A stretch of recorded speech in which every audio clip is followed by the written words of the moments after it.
kwitiranya intego cyangwa se vision ni ibyifuzo. Umuntu ugasanga afashe kuba yifuza kuba umukire kumva ko ariyo viziyo. Kwifuza buri wese yakwifuza, everybody can wish. Ukibuka ngo ndifuza kuba umukire, ndifuza gutera imbere, ukora iki kugira ngo bigereho? Ndakumenyesha ko ubwo buzima wifuza kubamo, aho iryo joro raro uryamye usinziriye urimo urabirota, hari abandi baba bari kubikorera. Basuhuje abaduteze amatwi, twishimiye ko mudukurikira. Ibiganiro mwagiye mubikurikirana twarababonye, twarabashimye, kandi inama zanyu za buri munsi turazumva tukaziha agaciro. Imana ikomeze kubaho umugisha, ibyo mwerekeje amaboko Imana ikomeze kubyagura. Rero uyu munsi ni Noah n'ubundi dufite ugiye kudusangiza impamba y'ubuzima. Noah, uri amahoro? Ndamahoro cyane Bwana Tony, nanjye nguhaye ikaze kuri Noah Talk TV. Urakaze neza cyane. Uyu munsi impamba watugeneye ni iyihe? Uyu munsi turaza kuvuga kuri vision cyangwa se viziyo. Abarokore babyita iyerekwa cyangwa se icyerekezo. Nicyo kintu turaza kuvugaho kuri uyu munsi. Viziyo ni ururimi rw'amahanga. Mu rurimi twumva byaba bishatse nko kuvuga iki? Viziyo bishatse kuvuga iyerekwa cyangwa se icyerekezo. Icyerekezo umuntu aganamo, ujya ubona nk'ukuntu babanga u Rwanda turi muri vision 2020, icyerekezo 2020. Vision nicyo bivuze muri make. Ese buriya viziyo ni kimwe na biriya tujya tubonana abana ubabaza ngo uzaba iki? Biriya ni ibyifuzo. Biriya ni ibyifuzo. Kuri ubaza umwana ngo uzaba iki, ngo nzaba pilot, ngo nzaba perezida. Biriya ni ibyifuzo, ni wishes, ni ibyifuzo biri aho ngaho. Ko hari ababikurana se ukabona babigezeho kandi byarahereye bakiri bato. Umuntu ashobora gutangira yifuza ibintu akazabona amahirwe atuma yabishira mu bikorwa, akagira viziyo. Ariko usanzwe ubizi ko umuntu ukiri muto afite nk'imyaka mike cyane, n'amategeko ntabwo bamwemerera kuba yafata umwanzuro w'ikintu icyo ari cyo cyose. Rero viziyo muri make, viziyo ni icyerekezo, ni nko kubona ishusho yawe mu gihe kizaza, ariko mu buryo busobanutse. Wasobanura ukadescribinga uburyo uzayiva ku rwego rumwe ujya ku rundi kugira ngo ugere kuri iyo vision cyangwa se kuri icyo cyerekezo cyangwa se kuri izo nzozi. Mu yandi magambo, viziyo ni nk'inzozi umuntu arota, ariko atari zo n'umuntu arota asinziriye agakanguka. Inzozi umuntu arota y'uwo ashobora kuzabayo mu gihe kizaza. Icyo nicyo bita viziyo. Buriya se umuntu yabigereranya na birya abantu bajya bavuga ngo ni viziyo ni nko kuvana ikintu kiri mu mwuka ukizana, ugiprintinga kiba real life, kiba mu buzima busanzwe. Viziyo urabona nk'umuntu kugira ngo yubake inzu, hari igishushanyo mbonera bafite mu mutwe we, agahamagara architect akagishushanya. Yamara kugishushanya, icyo gishushanyo nicyo bashira mu bikorwa. Ngo nk'ibiro by'igishushanyo mbonera cy'umujyi wa Kigali, iriya niyo viziyo y'umujyi wa Kigali. Ngo ni ibintu biba biri mu bitekerezo. Viziyo ni igitekerezo, ariko noneho nicyo ushira mu bikorwa kikagaragara. Ese buriya abantu bose ntibagira viziyo? Abantu bose bagira viziyo, ariko hari n'abatagira viziyo, bafite bya byifuzo. Baba badafite ubwo viziyo n'ibyifuzo babitandukanye. Viziyo n'ibyifuzo bitandukaniye. Viziyo ni blueprint cyangwa se igishushanyo umuntu afite mu mutwe we, ariko afite na strategy z'uko azakigeraho. Iyo tuvuze strategy, ni ukuvuga igihe azakigereraho, uburyo azakigeraho, n'inzira azacamo. Nayo ibyifuzo ni nko kuvuga ngo ndifuza kuzaba umukire. It's okay, urifuza kuzaba umukire, urifuza kuzakira, that's good. Ariko ni ibyifuzo. Ariko umuntu avuga ngo mfite viziyo yo gukira, aho nzakira gutya, uyu mwaka nzakora ibi, utanzagura moto, ukurikiye nkora ibi, nzinvestinga gutya. Icyo nicyo bita viziyo. Ese buriya viziyo ishobora kuba mbi, umuntu akagira viziyo mbi? Umuntu ashobora kugira viziyo mbi yo gukora ibikorwa bibi. Bano bose ubona bakoze ibikorwa bibi byahereye mu bitekerezo byabo. Yari viziyo yabo. Ngo niba umuntu afite umushinga wo kuzahemukira umuntu, ni igitekerezo cye, aba ari viziyo. Iyo abishize mu bikorwa rero, ikigaragaza ko abakoze ikintu kibi. Abakoze ikintu kibi. None se buriya ikibazo nibaza, viziyo ni biki wakora byakugaragariza ko viziyo yawe izagera ku ntego, izaba successful? Urumva mbere yuko tugera ku bintu umuntu yakora kugira ngo abone ko vision ye izaba successful, hano hari ikintu cya mbere tugomba kubanza kumenya, ubundi akamaro ka viziyo ni akahe. ubundi umuntu abayeho nta viziyo afite byamutwara iki, cyangwa se kuba ufite viziyo bimaze iki? Kubaho nta viziyo ufite babigeranya nko kuba it's like urumva to be without a vision, it's like a car without an engine. Ni nk'imodoka itagira moteri.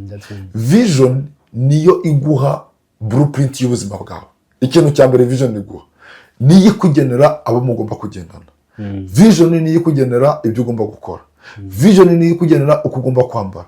Vision niyo ikugenera uko ugomba kugenda. Umuntu ufite viziyo yo kuzaba perezida n'umuntu ufite viziyo yo kuzaba umukinnyi rurangiranwa wa basketball ntabwo baba bitwara kimwe. Vision rero ikora nk'ikarita iyobora umuntu, ikora nka GPS. Rero kuba udafite vision wayoba utayoba nta ngorane. Iyo ubayeho nta cyerekezo imodoka yose wajyamo aho ikujyanye ujya aho ngaho. Ariko mu gihe ufite icyerekezo, iyo ugiye mu modoka igiye mu cyerekezo utajya muravuga uti nagize ute nayobye. Rero vision niyo igayidinga abantu, ntagira aho arenga, ntagira aho ajya, akagendera mu murongo kubera ko afite icyerekezo cyaho agira ute cyaho agana. Rero vision ni ikintu cy'ingenzi. Vision niyo igena ingano y'ubukire uzatunga, vision niyo iguha amafaranga, vision niyo hari indirimbo y'umuhanzi bita Diplomate yaririmbye akavuga ngo inyanja yari ituje nta miraba irimo, ngo ariko nta nyenyeri abona mu kirere. Kera abantu bakoreshaga inyenyeri zibayobora, ngo byamusabye guhaguruka agashya ahagaze. Iyo ubuzima bwawe nta cyerekezo bufite, nta vision ufite, nubwo waba ukora cyane nubwo waba ugira uti, birangira biri nothing kuko ntawe werekeza. Hari abantu benshi batsinda amafaranga mu mikino y'amahirwe, ariko bikarangira n'ubundi babaye abakene. Ahubwo icyo kintu gihe kintangaza, guta umuntu atsindira amafaranga menshi yayifuzaga, nyuma y'igihe runaka akazongera agasubira ku isuku. Ni ukuvuga ko ayo mafaranga abaje nta vision y'icyerekezo ari kujyamo. Bivuze ngo ayakoresha ibyo abonye byose, bikarangira ntawe amugejeje. Ariko hari umuntu amafaranga afite, niyo mpamvu reka nze mwereke, ujya kuri banki ukajyana nayo vision yawe yanditswe ikitwa business plan, umuntu utari siko utari nyoko akaguha amafaranga kandi akakungura akagukiza ukanayamusubiza. Kubera iki? Ayo mafaranga wayabonye kubera ko wari ufite vision. Ariko mu gihe ugiye ukayatoragura ntacyo akumarira, nta kintu yakumarira. Niyo mpamvu vision niyo map, niyo guideline, niyo ituma umuntu ava ku rwego rumwe akajya ku rundi. Rero without vision nta kintu wageraho, nta gishoboka. Ahubwo nigeze kumva perezida umwe w'igihugu menyero wa Kenya avuye havuga ngo hari umugabo ngo wanzwe n'umugore ngo nta televiziyo agira, ariko afite viziyo. None haza kuzareba wa mugabo ufite viziyo kuri televiziyo yaguriwe na wa mugabo wundi. No ngo vision ni guideline. Niba ufite viziyo yo kuzaba umupasiteri, irakugayidinga mu byo ukora byose. Ntabwo umuntu uzaba umupasiteri n'umuntu uzaba umubusinessman n'umuntu uzaba umukinnyi w'amafilime bashobora gutereta abakobwa bameze kimwe.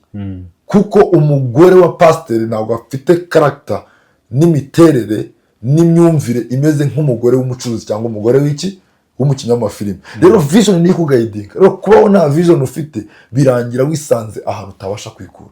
Niyo mpamvu mubwira niba nkurikiye brother and sister, mukuru wanjye, murumuna wanjye, umubyeyi umbyara, mwese making sure ko ufite vision. None se vision wayitegura ute? Uburyo utegura vision, ikintu cya mbere ugomba kubanza kumenya purpose y'ubuzima bwawe. Iyo umaze kumenya purpose y'ubuzima bwawe nibwo umenya icyerekezo ubwerekezamo, ugatangira gutegura vision yawe. Ikintu cya mbere ugomba kuba uyifite mu mutwe, icya kabiri ugakora ibikorwa biyerekezaho. Nk'urugero hano hari nk'ikibazo kiba kigoranye abantu benshi batajya bakunda gusubiza, n'ikibazo kivuga ngo ibintu bituma abantu babaho nta vision bafite. Kuki umuntu wundi agomba kubaho nta vision? Kuki hari umuntu ubaho nta vision afite? Ikintu cya mbere harimo gutsindwa igihe kirekire.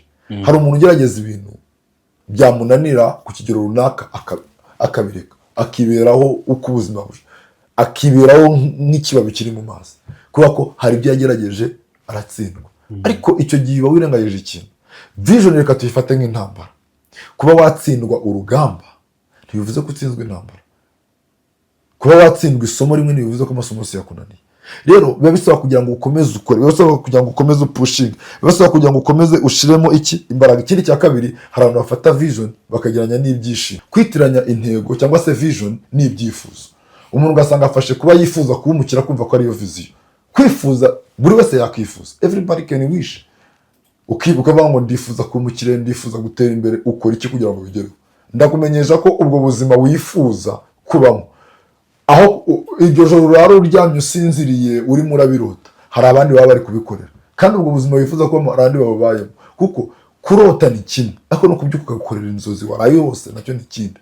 So stop dreaming, rekeraho kurota uhere mu nzozi, ahubwo ukomeze no kugira ngo uharanire kugira izo nzozi zigire ute uzigire. None se Nowa, buriya ku bantu bafite vision, ikintu gituma iyo viziyo yaba ifeyiringa ntibe successful ntigerweho ni igiki, ku buryo umuntu yapanga ariko akavuga ati ibintu nzabyirinda, ukamuha guideline y'ukuntu azirinda ibyo bintu? Urakoze kubaza icyo kibazo. Ikintu cya mbere gituma abantu bafite vision zipfa pe, hakaba n'igeze zipfa zitari zanatangira kugenda bazivuga. Kuvuga vision ni ikintu cy'igitekerezo. Vision ibiri fragile, ni nk'agati gato, kukavuna biroroshye. Kugenda ubwira abantu vision zawe cyane, wibwira yuko ugambiriye kugira ngo bakonvinsinge ko uzaba umuntu ukomeye, nta gaciro babiho. Kugenda ubabwira ko ufite igiriza zavamo isake, bereka isake. Nelson Mandela niwe wavuze ngo it seems as impossible until it happens. Bihora bigaragara nkaho bidashoboka kugeza igihe bigize ute bishobokeye. Rero kuvuga intego hakiri kare ukazivuga mu gihe cya vuba bituma abantu bazisenya bakazirimbura. Dufata urugero nko kuri Yosefu muri Bibiliya. Yego. Uriya mwobo yawujyanwamo no kuvuga. Iyo atavuga ntabwo yaraguye mu mwobo. Nubwo viziyo yatumye agwa mu mwobo ikanawumukuramo, akaba no muri gereza, akabamo akaba umwami. Ariko hari abandi babaye nka Yosefu baguye mu mwobo bawuheramo. Hari igihe uvuga viziyo hakiri kare abantu bakaguhemukira, cyangwa se bakakwica, cyangwa se bakakugirira nabi. Niba batagukorera ibyo byose ariko bakazisenya, bakakujya imbere bakazirimbura. Icyo ni ikintu cya mbere. Dufite ibintu bigera muri 3 cyangwa 4 bituma abantu batagera kuri vision banditse cyangwa se bagambiriye. Ikindi cya kabiri, kurangarira mu tuntu duto. Ufite vision ariko ukagenda urangarira mu tundi tuntu duto wibwira ko uri gusapotinga vision yawe. Hari umusaza wabajijwe icyo kibazo, kibazwa n'umuntu w'umusore, ntabwo yigeze amubwira amagambo menshi. Yese amubwira ati ngwino njye kukwereka. Bafata, urabona ino robine yo kuri kano Suizi Tony, ndayibona, bashiraho umupira uyu nguyu upampinga ujyana amazi, bajya kuhira garden, jaride. Mu gihe bari kuhira amubwira ati kugira ngo usubize ikibazo cyawe cy'uburyo umuntu atagera kuri vision kandi yarayifite, genda ufate icyuma cyangwa se ikintu gitobora, ikoroshi cyangwa se ipensi, ikintu cyabasha gutobora umusumari, ugenda utobora itiyo, ugenda uyitobora. Bari kuhira muri jaride, aratobagura nanjye namubwira ati ngangwira. Aje asanga amazi ntabwo kiri kugera kuri jaride, aho bari kuhira ntabwo bigishoboka. Ahubwo atabibonye, kurangazwa n'utuntu duto muri vision birayisenya bikarangira itagize ute itagezweho. Wowe umuvugabutumwa ariko umwanya mwinshi uwumara uri kureba umupira w'amaguru. Wewe uri umunyeshuri, umwanya mwinshi uwumara uri kureba indirimbo. Bizarangira vision yawe utayigezeho. Nta muntu wageze kuri vision n'imwe yagiye arangara mu tuntu duto. Kurangazwa n'utuntu duto bimera nk'ugenda utobora itiyo y'imbaraga zawe, bikarangira amazi ashiriye mu nzira, aho kugira ngo uyageze aho yagombaga kugera. Kandi mu by'ukuri yazanye pressure yari ikwiriye, ariko kuba kugenda utobagura bikarangira usenyutse. Ikindi kintu cya kabiri gituma viziyo umuntu ayigira ntayigereho, kudatanga ikiguzi bisaba. Ibiri ikintu cyose gifite cost, gifite ikiguzi. Ariko hari umuntu ugera ku kiguzi agahita bivamo. Yari afite viziyo nziza, ikiguzi cyaza agahita bivamo. Ushaka gutangira business, bavuga ngo uzaregisteringa business utange n'imisoro ugahita ubireka. Ushaka kujya muri Amerika, niyo destination, bakubwira tuzasaba visa ugahita bivamo. Kubera iki? Uratinya ikiguzi. Mandela byamusabye kuba imyaka 28 muri gereza. Ayivamo aba perezida w'igihugu yahoze agirute, yahoze afungiwemo. Urumva icyo kiguzi yemeye gutanga ikiguzi. Ubwo no gufata risk. Gufata risk. Niyo mpamvu bavango ngo hano ngo hari abantu bakize, hari ubukungu bwinshi ni mu bituro. Kubera abantu banze gutekinga risk, ngo bafate risk bapfana imishinga bafite mu mutwe. buriya Mwirimbi niho hari imishinga cyane, niho abahanzi beza, indirimbo zitaririmbwe zari zikomeye, ibibwirizwa bitatanzwe, abakinnyi batakinnye imikino, abayobozi batashize mu bikorwa ibyo bagambiriye, abantu bose batakoze ibitangaza, ubuvumbuzi butasohotse buri mu bituro. Gusa nkunganiye ku kintu wavuze cyo wavuga viziyo, ukavuga viziyo itarageraho, nanjye mpise nibuka hari imishinga ngira nkahita ntangira kuyivuga ngo nzakora iyi, aho uhita ugera zero. menya hari kuyivuga bihita biyica. Kandi ikindi kintu kuvuga ibintu, hari igihe umutwe n'ubwonko biteye nk'aho iyo umuntu avuga ikintu ubwonko bwibwira ko ari nk'aho yagikoze kitagisohoka. Ni ukuvuga ngo ubwonko bwo bwumva ko uzabona abantu benshi b'abakire batitwara nk'abakire, usanga yambaye umwenda usanzwe, ahubwo ugasanga abakene nibo bagaragaza, bashyira imbaraga nyinshi mu kugaragara nk'abakire badakize. Kubera iki? Ibyo umuntu yavuze, ibyo umuntu yibwiye, hari igihe atekereza ko ariko kuri. Uzabona nk'abantu kuri social media agaragara ko ari mwiza, ko ameze neza, ko abayeho neza, ariko ari highlight z'ubuzima bwe. Ugasanga mu by'ukuri abakire, igituma bakomeza kuba abakire ni uko babaho nk'abakene. Ugasanga n'abakene igituma bakomeza kubaho bakennye ni uko bashaka kubaho nk'abakire. Ntabwo umukire akeneye kugura ishati nziza kugira umenye ko ari umukire, warabizi ko ari umukire. Kabisa viziyo. Icyo kintu wacyumvise? Nabyumvise. Viziyo ntabwo umuntu akwiye kuyivuga. Ntabwo ugomba kugenda uvuga. Ushobora no kuyivuga bakayikwiba. Hari abantu b'imishinga benshi usanga umuntu kuvuga ngo uriya mushinga wari uwanjye. Baranaburana cyane bikajya mu nkiko. Ubu urushinga kandi wagiye uvuga. Ikindi kintu cya kane nacyo cya nyuma, kutagira discipline. Discipline ni nka consistency, guhozaho. Niba ufashe utangiye ikintu ukaba watizana byuka saa 11, hari abantu batagira iyo discipline yo kugumya gukora icyo bavuze, ugasanga umuntu akoze abyuka saa 11 iminsi 3 yindi arayiretse. Ku icyo kintu cyo kuvuga ukagenda uvuga ibyo uzakora nabyo. Ubu reka nze nkubwire impamvu abantu ntabwo bashaka kwizera viziyo yawe. Viziyo ni igitekerezo, iyo uyivuze abantu bumva ko uri mu bwiyemezi. Uyu muntu ni umwibone, yishira hejuru, aravuga, abashaka kugaragaza ko ari igitangaza. Ubu ndamutse mvuze vision y'ukuntu mbona impamba y'ubuzima mu myaka 5 iri imbere, umuntu yakumva ko nasaze, yavuga ati uriya nawe n'ubwiyemezi. Kuko vision iba mu mutwe w'umuntu, kandi ntabwo vision ari ibyo abantu babona, kandi abantu ntibizera ibyo batabona kugeza igihe bibereye. Rero tugire discipline, shira imbaraga muri discipline. Niba wapanze gukora ikintu, hozaho, kora, shiramo ingufu, apana guhorurira. Ibyo urabyumva bwana Tony? Mfite nk'utubazo tubiri imbere yuko twasoza hari nakubaza. Ingaruka zo kutagira vision. Ingaruka zo kutagira vision. Kutagira vision ni ikintu kibi gikomeye cyane. Ni ikintu kiri terrible. Nko kutagira vision ni nko kugenda utagira iyo werekeza. Ni nk'ubwato budafite icyerekezo.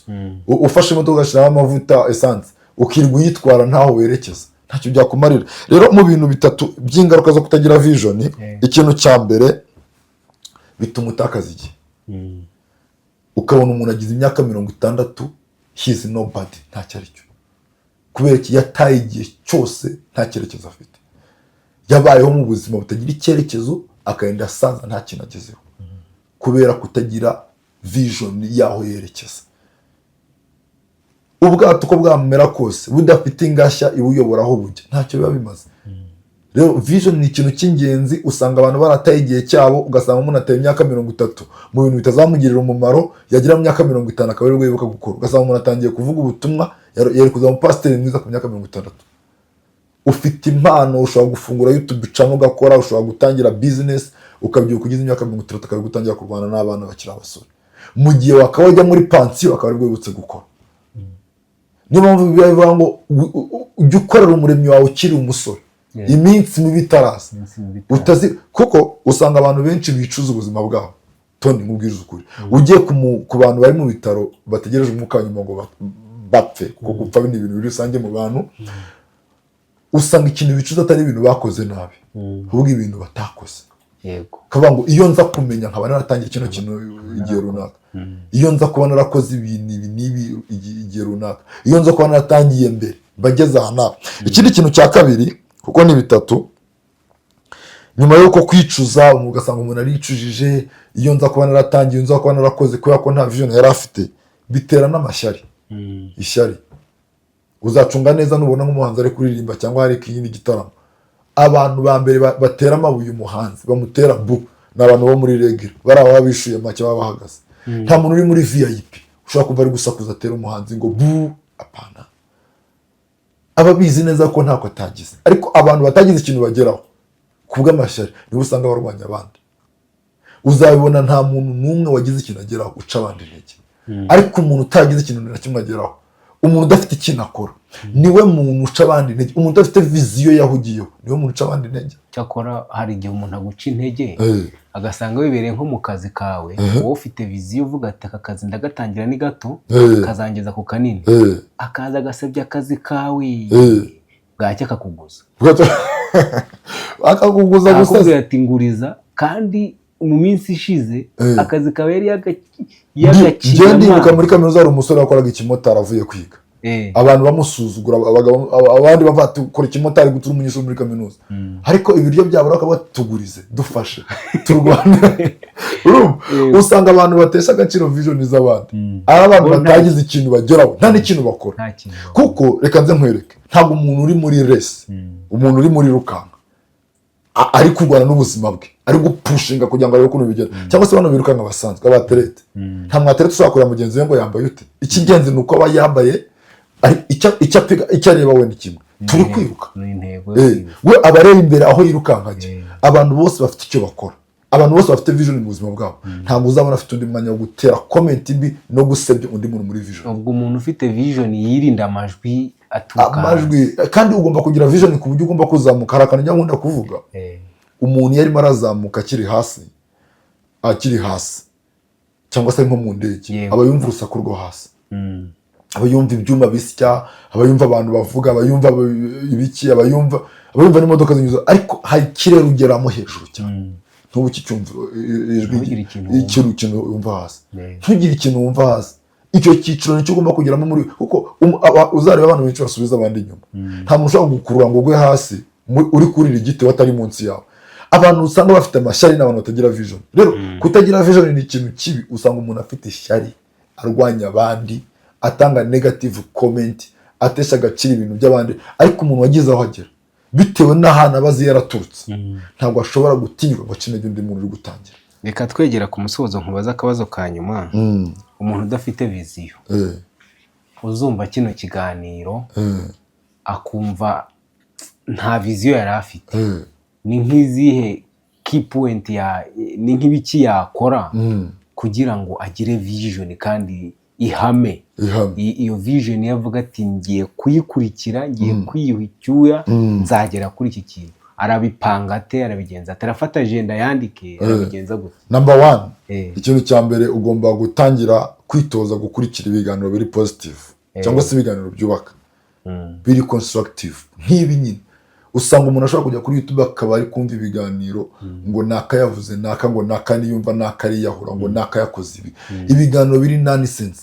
Kandi umuntu akwiye nko kugera ku bakire kumva ibitekerezo byabo, ari ukugera ku bakire, ari ukuba yaganira n'abantu, ari ukuba yareba bageze aho bagera bakaganira, ari ukuba yakurikira ibiganiro byubaka. Ni ikintu cy'ingenzi. Ikindi kintu cya kabiri agomba gushiramo ingufu kandi cyane, kugira vision, guhishurirwa cyangwa se kugira yerekwa bishingira ku mitekerezo ufite. Ntabwo umwana wakuriye mu muryango barya ibijumba cyangwa se aribyo bari gusa yasaba mayoneze.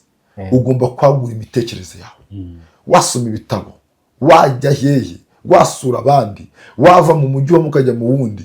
Gerageza kugira ngo ugire ishuko. Ntabwo ushobora kugishurirwa cyangwa se ntabwo ushobora kugira kurota ibintu birenze uko ubwenge bwawe bungana. Gerageza gutekereza, uve muri box, think out of the box. Ugira ibitekerezo byagutse kugira ugomba kugira vision, ukagira dream ziri ku cyiciro cyo hejuru. Kandi numara kuzigira ushiremo ingufu, pushing, keeping. Wivango ni ibiganiro bipfa kuvuga, umva ibiganiro biri constructive kugira ngo bikubakemo kamere yo kugira ngo urebe kure. Ntabwo ushobora kureba kure udafite aho uhagaze, kandi ikintu kiguhagarika ku rwego rwo hejuru ni ibitekerezo. Buriya gusohoka nk'ahantu hari abantu bakomeye, kuba wajya mu mashuri, ibyo byo ntibyatuma ibyo bintu birafasha cyane. Kuko buriya vision hari ikintu buriya abantu batazi. Buriya mu kamaro ka vision ka mbere, buriya vision ikurura icyo bita resources. Yego. ntushobora kugira vision ngo umuntu aguhagarike. Ujya ubona amazi atemba, ndayabona. amazi atemba iyo uyafungiye inzira aca ahandi, ayicakira inzira. iyo uyafunze cyane none wamera nk'urugomero, agira imbaraga zaturitsa n'ahantu. Buriya amazi akaraga ziriya tribune zitanga amashanyarazi ni uko yafunga. Vision nayo nuko imeze, nta muntu waguhagarika kuko vision ikura resources. Ntabwo umuntu yaje mu iduka ryawe kuguteza imbere, kukugurira ikintu ucuruza, aba ari waje kureba. Niyo asanga undi yamugurira, abaza azanywe no kugira ute, no kugira ngo agure ikintu kiri aho ngaho. Rero vision ikurura ikintu. Iyo ubona abantu basapotinga undi muntu bakamuha amafaranga bakamuha iki, nuko baba basapotinga iki, vision. Ntabwo basapotinga uwo muntu. Nakubaha urugero rwo muri banki, umuntu ajya muri banki agatanga vision ye bakamuha amafaranga, ntabwo bayahawe nk'izina rye, oya, bayaha igitekerezo afite. Rero ntabwo ushobora kugira vision ngo ube broke, ntabwo ushobora kugira vision ngo ukene, ntabwo ushobora kugira vision ngo ube umutindi, ntibishoboka. Kuko Imana izohereza abantu basapotinga iyo vision. Abantu bazabona vision muri wowe bagushigikira, kubera ko ntabwo bashigikiye wowe, kuko umuntu agushigikira adashikirana muri umuntu we cyangwa mukuru, kuko arabizi ko ashaka kuba amafaranga akayanywa inzoga cyangwa akayanywa amata cyangwa akayapfusha ubusa. Azagushigikira ashigikiye igitekerezo cy'ute kikurimo. Muri urwo rwego rero natwe mudushigikira, ntabwo tubasabye twigwe amafaranga, mudukandire kuri subscribe, bakore subscribe kabisa, musharinge kino kiganiro kigere ku bantu benshi, ubundi nabo bihutire kujya ahantu harateraniye abantu bakomeye b'inzozi bo bifuza kubamo, bagira ibintu babakuraho, bagire ibyo babigiraho, kugira ngo nabo bagire ku rwego rufatika kandi bagire vision banayachivinge. Turabashimiye mwachivinge vision. Ndagushimiye Bwana Tony, thank you so much, wakoze cyane, Imana iguhe umugisha. Namwe mwakoze kabisa. Ndabashimiye cyane, subscribe, share and comment. Thank you so much, be blessed. Amen.